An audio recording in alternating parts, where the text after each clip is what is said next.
Thanks to Brandon for sending this in. It's about his grandfather, who in the 1960s worked at the Lakeshore Psychiatric Hospital, which is now the Humber Lakeshore campus. But up until 1979, it was more commonly known as the Mimico Insane Asylum. There have been ghost stories about this place for as long as I've been along. It's one of the creepiest buildings in Toronto if you've ever been there. And Brandon writes that his grandfather had quite the experience there. From Brandon: my grandpa was a utilities attendant, basically a fix-it guy at the hospital, so he would often use the creepy tunnels that run beneath the main hospital to get to the adjoining buildings.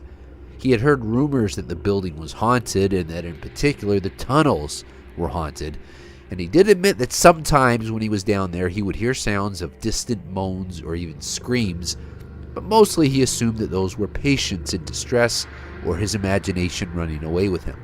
One day, he was walking through the tunnel with his toolbox, and the lights flickered, then went right out. He told me that the lights flickering was not that uncommon because of the old wiring, but on this occasion, the lights going out were accompanied by a sharp coldness.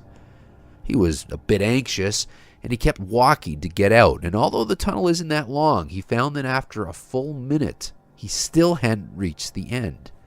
He walked faster and faster, kept staring at the door at the end of the tunnel, which he could barely see due to the lights being out, and to the day he died, he swore that what happened next was true. As he got closer to the door, something pulled his toolbox from his grasp, right out of his hands. He heard the tools shake as it happened, but he didn't hear them land on the ground or the footsteps of anyone else who might have taken them.